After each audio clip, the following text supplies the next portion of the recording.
So, how's everybody doing? Good. I'm glad that you're doing well. We have a great opportunity this morning to hear from somebody in our congregation who came up to me after last week when I was speaking about, in my message, I talked about a lady who had done an ultra marathon, if you remember that. If not, you can find it on YouTube. And an ultra marathon, if you don't know, is anything above and beyond a marathon, which is 26.2 miles. I don't know where I'm.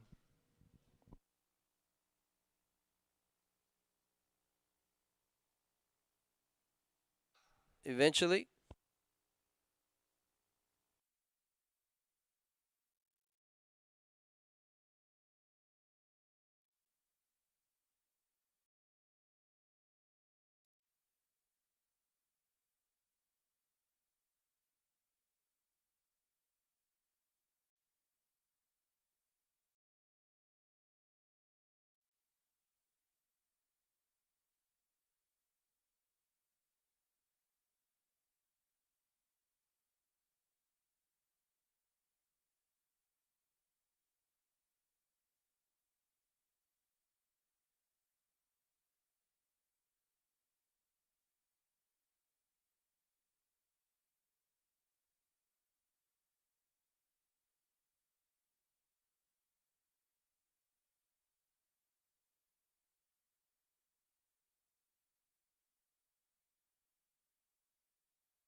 And she goes, and I continue to run. And she goes, and we're both laughing, going, I can't believe that word.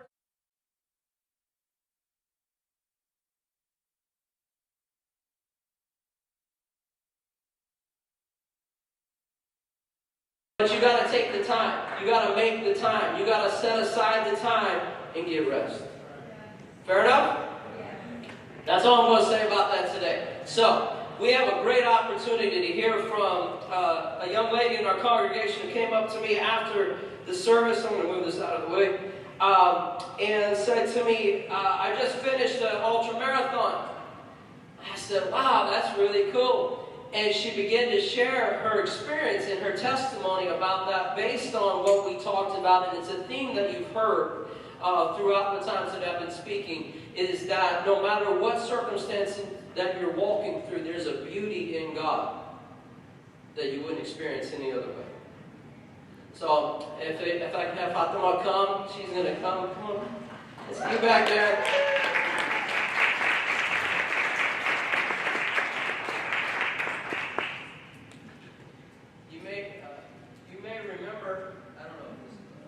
You may remember that she came to share with us once before about running your first marathon. I don't know if you guys remember that. It's been a little while, and just the experience that she had with that. And so now she's gone on. And so can you just tell them what you ran, how far it was, and just kind of give us the basics, introduce yourself, all that stuff. Hi everyone. So for those of you who don't know me, I usually sit in the back row, 2 boys. But I'm Fatima.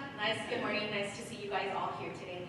So yeah, I did an ultra marathon. I actually completed it December 7th. It was along the PCH, Malibu Creek Canyon.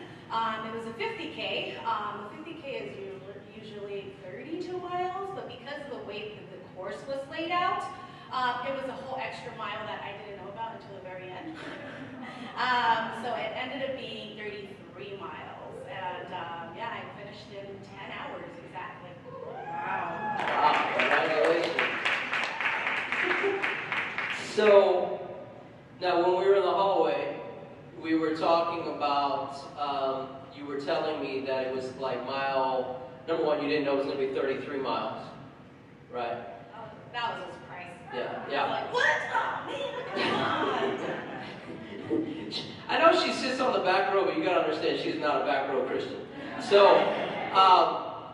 I want to kind of talk about that just for a minute, right? And I love your reaction because sometimes in our Christian walk, we're like that. Like, God, when's this going to be over? Right? And he's like, you got another mile. And like, that's not what I signed up for. But the way that the course is set, right? Now, I want to ask you as a runner, I've never run in a race like that or that distance, but from what I understand, or I'm going to ask you, do you run against other runners or do you run against the course? Personally, myself, I run against the course and against my limits. A lot of runners go out there to PR. I don't. I go out there and I say, you know what? Like, I just need to complete the course. I just need to, one foot in front of the other, and I'm going to consider myself a winner even if I takes me 23 hours. For those who don't, PR is their personal best. They want to, for whatever the distance that they're running. That's Christianity. You're not racing other people. You're running the course that's set before you. My distance may be different than your distance. Your distance you may think it's this, and then you get into it, and God's like, hey, by the way, you got an extra mile. Right? And that's okay, but if I'm running, right, and then trying to, in a good and healthy spiritual way, find my own limits, right, in God. I have to tell you, in Psalm 16 says, the boundary lines are drawn for me in pleasant places, surely I have a delightful inheritance. There's limits, right? But when I draw them, I'm probably going to draw them a little closer to home. Right? Nice little cottage with the smoke coming out of the stack. Don't forget the dog. The dog, thank you. right? And God sometimes puts us in situations where He's like, that's not the boundary line I drew. And so that's what you're talking about in a sense, right? I'm not running against other people, I'm running the course. Which is scriptural. So you can find it. So, you're running through Malibu Canyon. Now, you said that you trained it the week before, right? Yeah, it was actually 3 weeks prior. I had gone out there to kind of run the course. And that first time I went out there, of course I was like nervous. I was like, am I going to be able to do this? But just myself, I was in a very difficult season of my life and, probably still getting out of it, but I felt like my whole life was falling apart, but it was not falling apart at the same time. I felt like, my home was falling apart. We weren't where I expected us to be at the time, or, just in life in general, I wasn't where I had planned out this roadmap, right? That I'm like, by this age, this is where I need to be. And so I had all these expectations for myself, and going out there, I was just a hot mess. And I often tell Pastor Tom, I'm a hot mess. I don't know what to tell you. But I felt like my marriage was falling apart. For those of you who know me, know my husband battles depression and anxiety, and being on the other end of that, it's so difficult.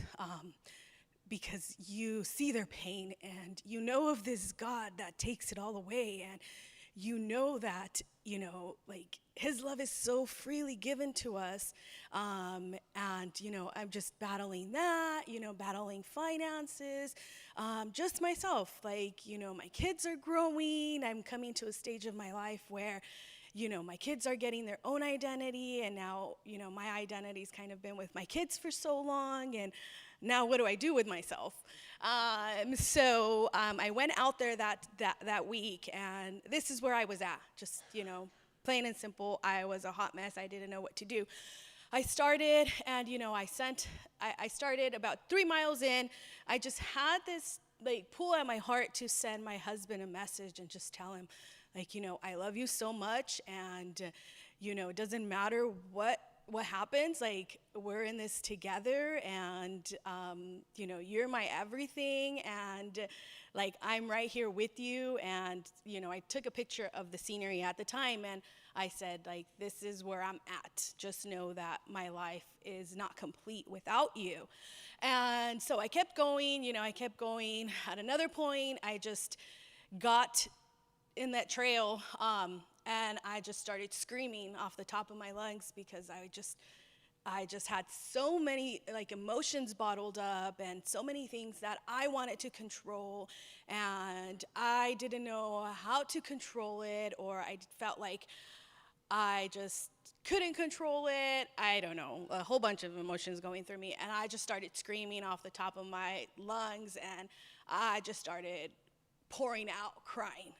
Like, crying, where I'm like, oh my gosh, like, everybody who's gonna walk by me is gonna think I'm crazy. But in that moment, none of that mattered. Like, all that mattered was that I was there, and I was like, Lord, like, I don't know what to do. Like, I don't know what to do. I don't know where to go from here. Like, I have no idea. And so then I kept going. I got to about I want to say about mile 16. I took a wrong turn. So then I went downhill for about a mile and a half. And so I was with a couple of other girls that went out with me that time. And, they sent a cyclist. And I just went down the hill. I don't think I've ever ran so fast down a hill in my life. I'm surprised I didn't trip on a rock and roll down the hill. But, there was a cyclist that came down, and he's all like, hey, are you Fatima? And I was all like, yeah, don't tell me, like, I'm not supposed to be here. And he said, actually, your friends just sent me down to tell you took a wrong turn, so you have to climb back up.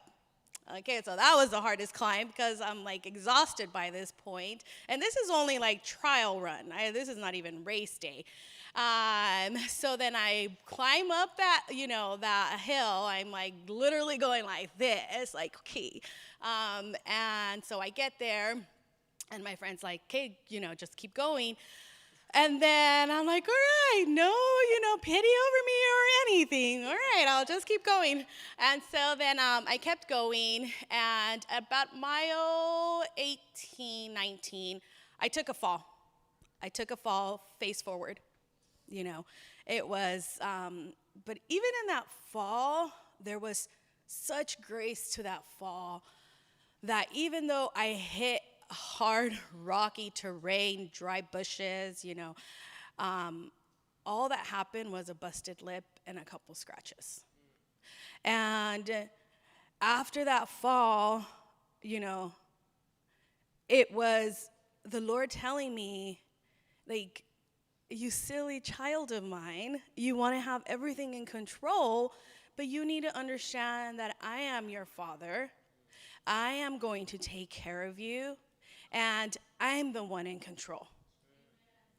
And, in that moment, it was like I was drowning in a cup of water that was maybe 1/4 of the way filled with water.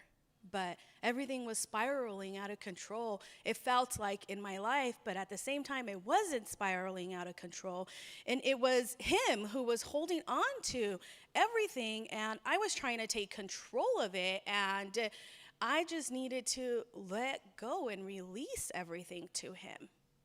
And, he clearly told me, like, don't worry about it. Like, you pray over your husband. People pray over your husband. Your husband is so beyond love. Like, he's going to see me and you and everyone else. And when the time is right, you leave him to me. And deep down in my heart, I've always known that for my husband. And, I declare it for him. But everything else, he said, like, I'll take care of it. I'm going to take care of everything. You just need to keep going, Just keep going, keep trusting, keep doing what you're doing. And, I texted my sister and I said, this is what happens when you don't come with me. And she, she called me and she said, are you okay? And I was like, yeah, I'm okay, aside from my pride being hurt. And she said, like, shake it off, keep going. Let's pray over it. Let's pray over you. Let's pray over the course and keep going. And sure enough, that's what we did. And then, I got to the end with a couple scratches on my arm, a couple scratches on my shoulder and a busted lip. But that fall, that was a face-forward fall, I just felt like could have been so worse. And there was that grace that even though there was this rocky terrain, like it felt like he laid, I don't know, like a bed of roses that just allowed me to fall and not, get hurt. So that's just the training run. Yeah. Not to scare you, but I hope that you're grabbing the nuggets from God in this. Because it's so analogous to our walk in life and our walk with Christ. How many have ever taken a wrong turn? Wrong turns with Satan are really fast and fun to begin with till you figure out that's the wrong way to go. And then God sends a messenger on a bicycle. They said you got to go back that way. And she climbs up, right? You're going to give me a break, right? You got to keep going. Is that punishment? No. Why? He wants you to get to the end. Right? We're gonna race the course. So you get to race day, and it's 33 miles. And so did you run the whole 33 miles when you did the training? No, I only did 20 miles. I only did 20 miles.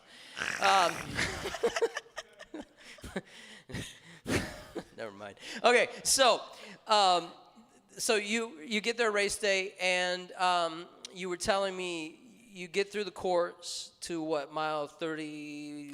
It was about mile 31. About mile 31 that I got to the course. And where were you on the course? On the PCH? PCH, yeah. I was Pacific Coast Highway. Okay. Yeah. And this is what she told me. She said, I saw something. Yep. So I got to this. Can you put up the first one, Mary?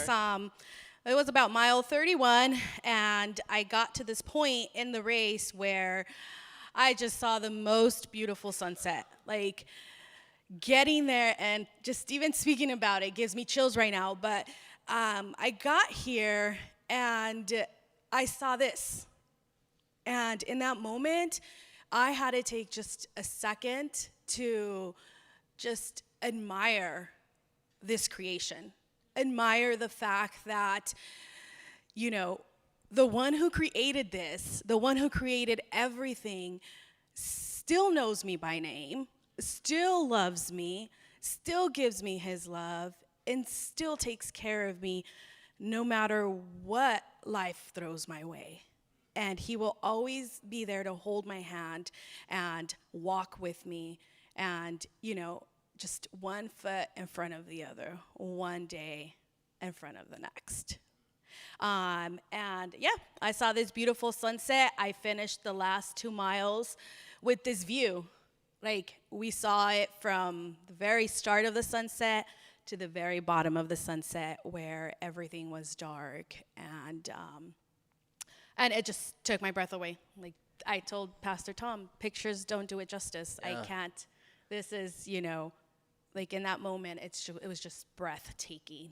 And I just had to sit there and just sit in a moment of gratitude, just gratitude for everything that has been done in my life, that hasn't been done, because only he knows why it hasn't been done. And, just gratitude for his love, and that love that he so freely gives us if we just hold on to it. You know what I find interesting is that he gave you that extra mile to enjoy the beauty. Mm-hmm. Yeah. Because if you had run 32, you would only got it for a mile. Mm-hmm.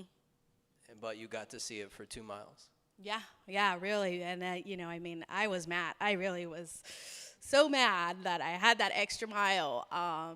And then once I got to this point, whatever pain I was in, whatever emotions I had at the moment, because believe me, I was kicking the rocks.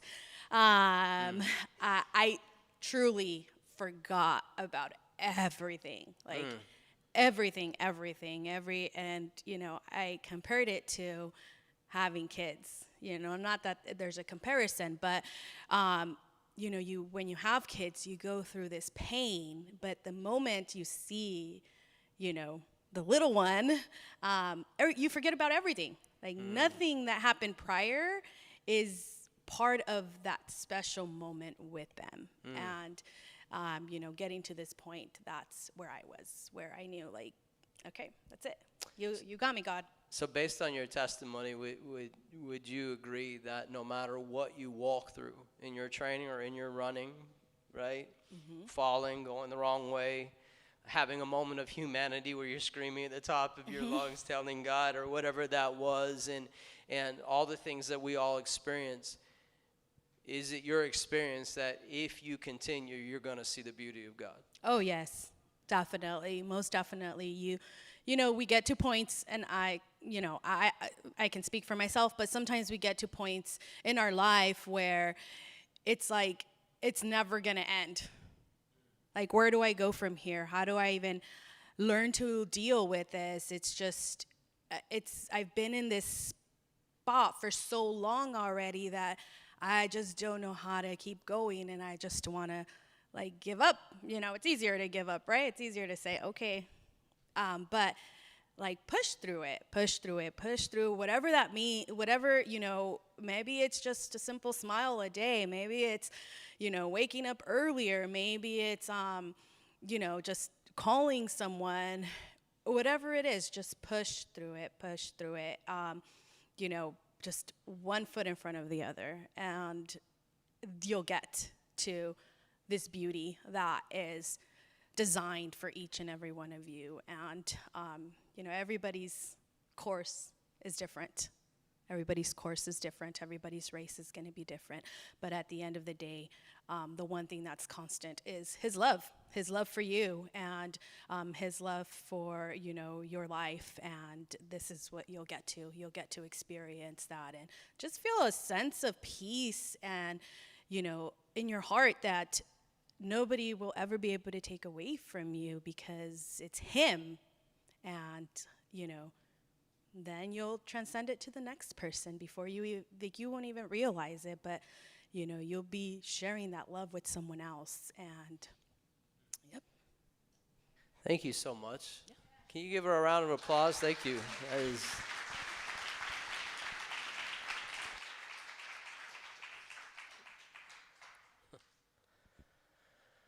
I think from time to time, you got to put a little meat on the bone, or it just is ethereal. Well, Pastor, I'm not an endurance runner. Yeah, you are. You're alive. You're running the race of life. And that requires some endurance.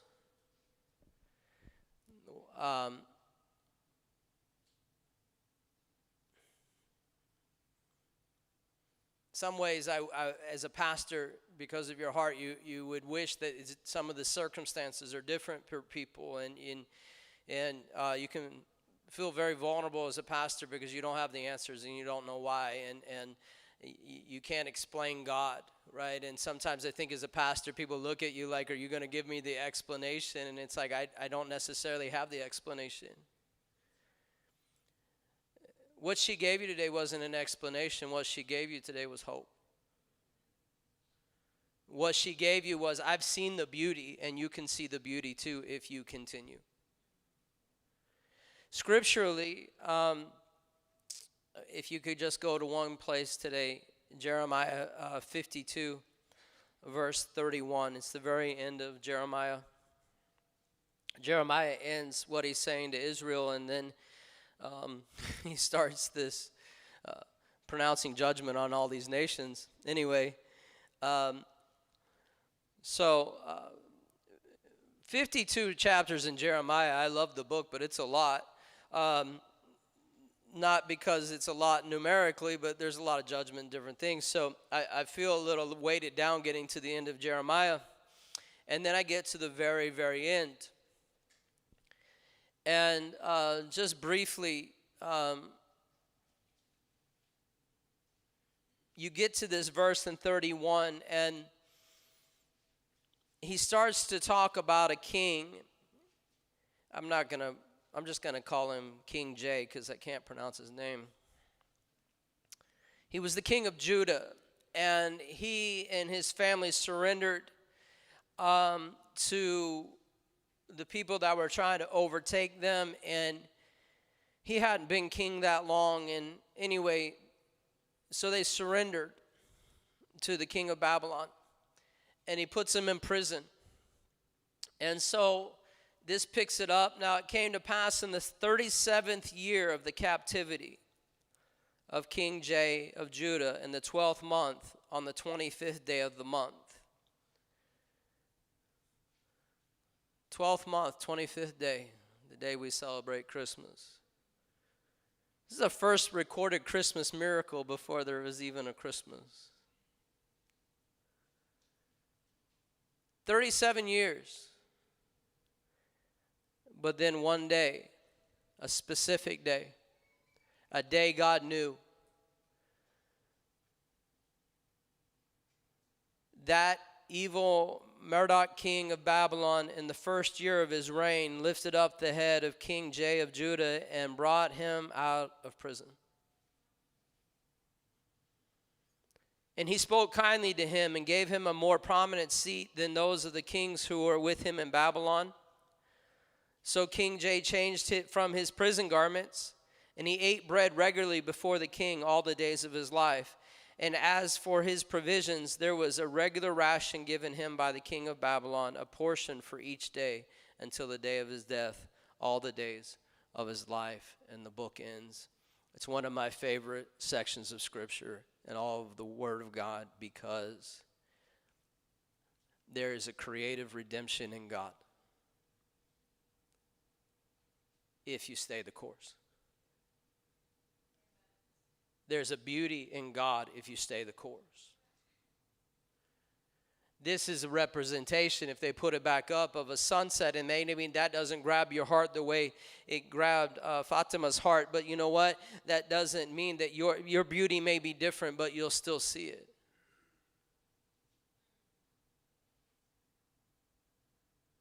See, God understands and God knows, and God raises up new administrations, and God brings new administrations in. And I don't even know why after 37 years this new king would even know who this guy was. He's probably buried in the prison somewhere, I'm sure, because he's king. There's politics to it. Maybe he understood. I don't know. But something in his heart, I believe it was the heart of God for this king, because it says that the heart of the king is in the Lord's hands, and he directs it where he wants it to go. And so he directed this new administration to lift up the head of this former king.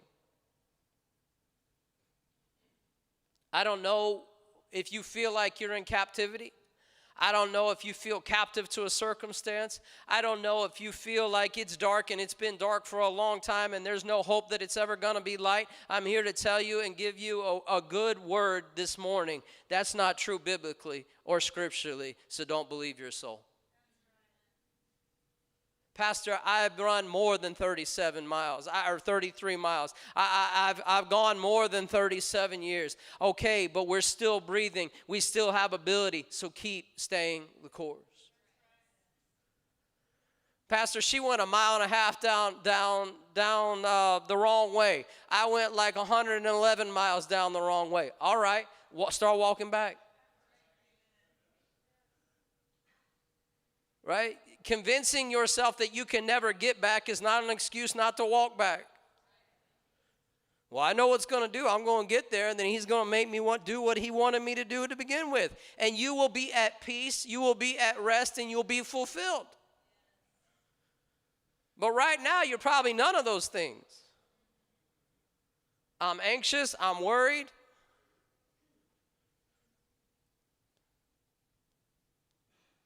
God has a lifting of your head. It's for you. In Psalms, it says that God is the lifter of my head. Now, there may have been a king that was involved in the transaction, but it was a God to this king, the king of Judah's transaction completely. There is a new cloak, new clothes that God would want to give to you, just like he did to this king. I love in verse 32, and he spoke kindly to him. Some of you who may feel like you're very distant from God don't want to make the U-turn because you may feel like everything in God's heart is pent up anger and resentment towards me for the decision that I made. But I look at these scriptures, and if this king of Babylon is reflecting the heart of God, there is no anger. It's kindness to him. And gave him a prominent seat, more prominent than those of the kings who were with him in Babylon. How does that happen? You got to find yourself in these scriptures. You got to believe that when David said, I've seen the goodness of the Lord in the land of the living.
What she didn't say are all the voices that are in your head after you fall. Like, what are you doing? You got a busted lip. Call it a day. It's not even the race. No.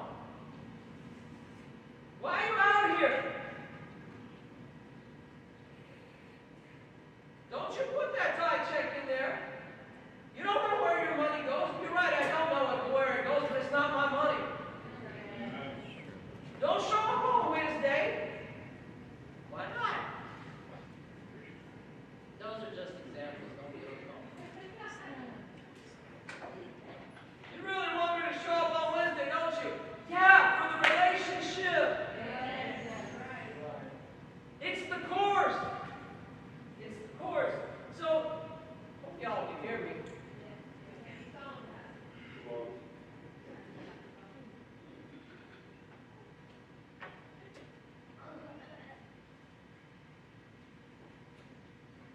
Gave him a prominent seat at the table. Psalms 23:5 says, after you start on the path of righteousness, goes to the valley of shadow of death is still the path of righteousness. He prepares a table before you in the presence of your enemy. You've heard me talk about this, but you've got to understand this is real life. Not everybody's going to want you sitting at the table he puts you at, but it's your obedience to stay there. Doesn't matter what they say, doesn't matter what they think, doesn't matter how much they criticize you. If you know God sat you there, sit down. Sit at the table and learn to ignore the voices. Because they're just trying to steal the beauty. You can't have the beauty. You can't have the beauty. Well, I'll take your life. Guess what? You take my life, when I open my eyes, I'm going to see a beauty you can't even imagine. You can't have my beauty. You can't have my seat. He's assigned me my portion in my cup, which means what? He's assigned you your portion in your cup. It's not mine. It's yours. Your race is not my race. My race is not your race. I don't got to go out and run 33 miles just so I can keep up with you. I can't. Right? But I can run a 5K around my neighborhood. One of the best commercials out right now it shows a lady going out for a run, and one of the lines in it says, "I'm going out just to run, not for the marathon I may never run." I show up for the relationship. I show up for the relationship because he sat me here. He sat me here. Now, I kind of misquoted this, so I want to go back. And I'm going to just get back to you on just a second with this whole issue of sitting at the table. Verse 33 says, King Jay changed from his prison garments. One of the reasons that you're uncomfortable at the table and in the seat is because you won't change your clothes. I'm going to cut somebody. No, you're not. You're going to act like the person who's supposed to be sitting in that seat. God sat you there, and you need to behave in the place that you are at, not the place you were at. We bring prison mentality to the king at the table of the king, and we wonder why we don't get along with anybody. They're not all enemies. Y'all doing side deals under the table. Oh, nobody ain't in that. Oh, I know a guy. Or you are that guy. God's not coming through for you. I know a guy.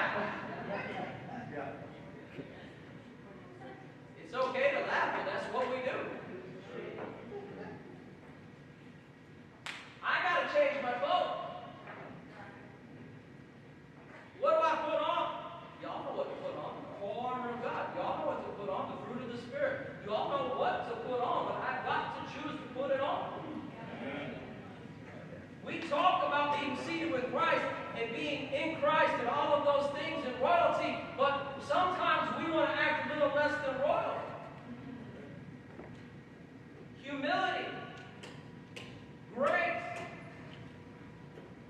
I read Proverbs this morning. It says, a fool gives full vent to their feelings. I don't know why they don't like me being there. Every time you show up, you say everything you think you need to say. I'm not being mean. I've been there. Some things just don't need to be said. My son, in his gentle, delicate way, the other day, I don't remember what we were just yesterday. We were talking about, I don't remember what we were talking about, but he asked me what kind of movies I like. And he said, you can be a little, and he stopped. He said, well, I don't mean to be rude, but you can be a little opinionated. And I'm like, yeah, I can be a little bit opinionated. Let's try this. I can be a little opinionated, it's true. But I got a guardrail that I have to put on. You can't hear me. I got a guardrail I got to put in my life. Right? So, I don't know what kind of chair you picture God sat you in, but it's got two rails on the side of it. Keep you from falling out. Right? I have guardrails in my life.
Change the clothes.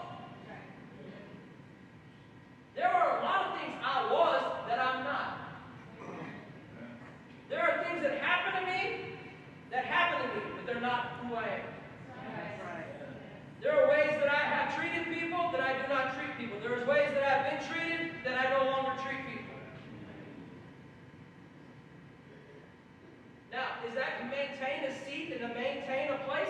No. It's because where he sat me, I want to act according to the place that he sees me as, not who I came in as.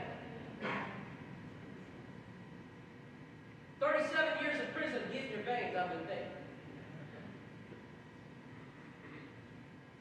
I can't imagine he felt completely comfortable when he got a more prominent seat than some of these other kings that have been around a while, and kings of Babylon. He's not even from Babylon. The other thing, and I don't know if the piano's working or...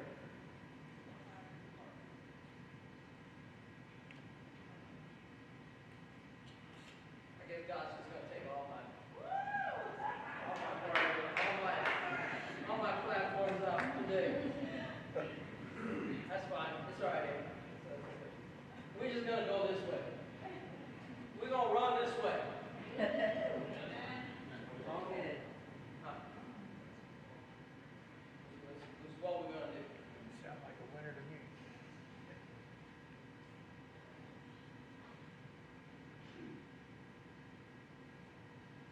Christmas Eve day, let's put my message together for Christmas Eve night. And we had a staff meeting in the morning, then let the staff go home pretty quiet. And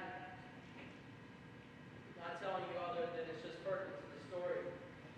I'm fasting for the message and praying into it. Started getting pretty hungry, and God's like, I want you to fast through the message. You're going to see a miracle. I'm like, all right. Come, do service.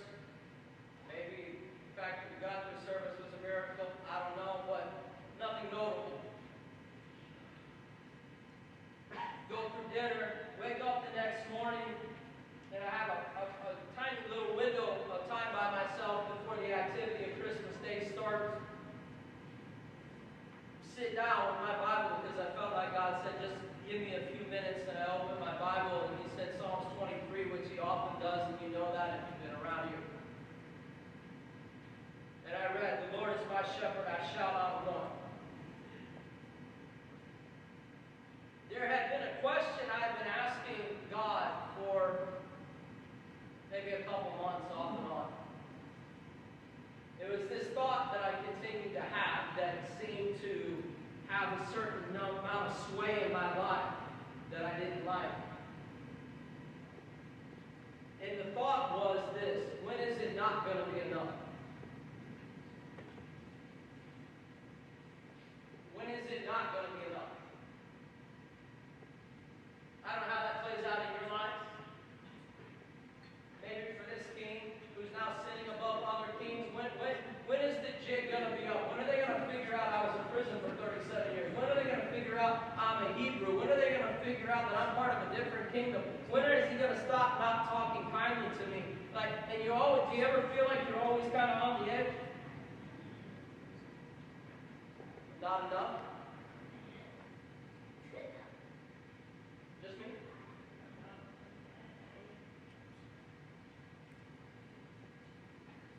I read the verse. God spoke to my heart. He said, I shall not want is the answer.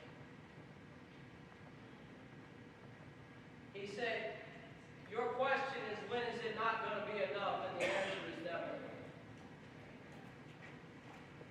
Pastor, how does that work? Because my circumstance doesn't define my provision. My circumstance doesn't define him. And I literally saw him take a piece of wood cut perfectly for a missing piece of foundation that I had in my life, and I watched him put it into my foundation, and he said, you can stand on it. You don't have to wonder. You don't have to worry. You don't have to be concerned when it's not going to be enough, because I've already answered the question. You shall not want.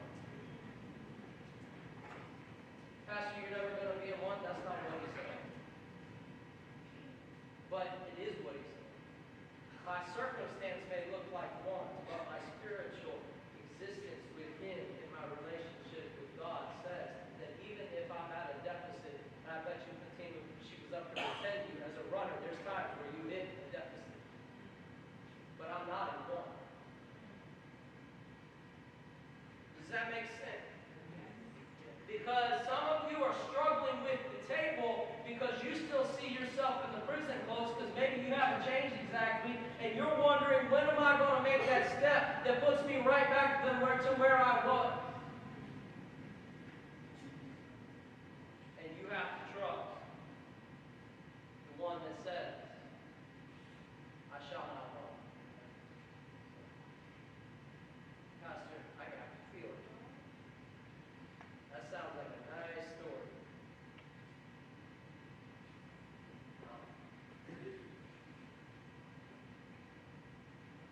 Is a gift. And if you'll take it and you'll unwrap it, he will fill the foundation pieces that you're missing. You will see the beauty that she talked about. Even if you go a mile and a half downhill really fast and have to barely crawl back to the top, you can finish the training run. Even if you get to the end towards the end of the training run and face plant, you can finish. Then you can show up on race day and you can finish, even though you're mad because now they added an extra mile. Right? I'm mad because they added an extra mile. God's like, just wait till you get there. Because when you see the beauty, God, could you add another mile? Because I don't want to miss it. There's a beauty in him that is available to all of us. And for me, that's worth the run. For me, that's worth showing up. For me, it's worth kicking rocks when you're mad. You're like, I can't believe. Because what I'm going to believe is, I'm going to see a beauty. And it's a beauty that's going to sustain me. And he's going to reimagine and creatively, redemptively put my foundation back together so that the places that I operated as a prisoner, I do not operate in deceit.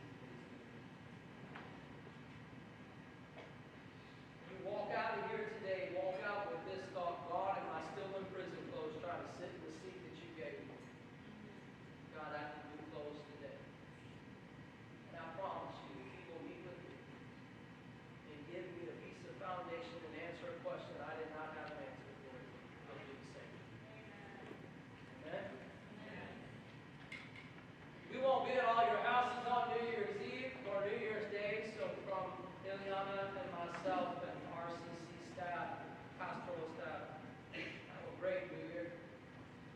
We're looking forward to this time in the 2025 and what God has said to us and laying that out and walking that out with you.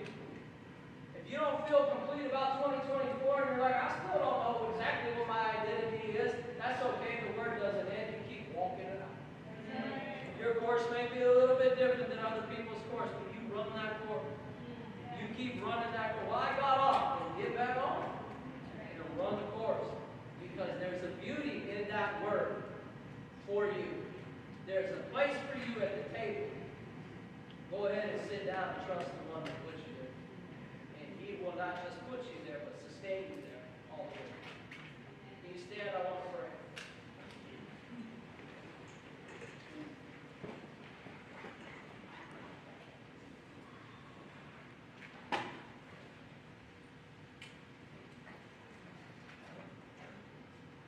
Father, I love what Fatima said. When I went out on that train run, I was a hot mess.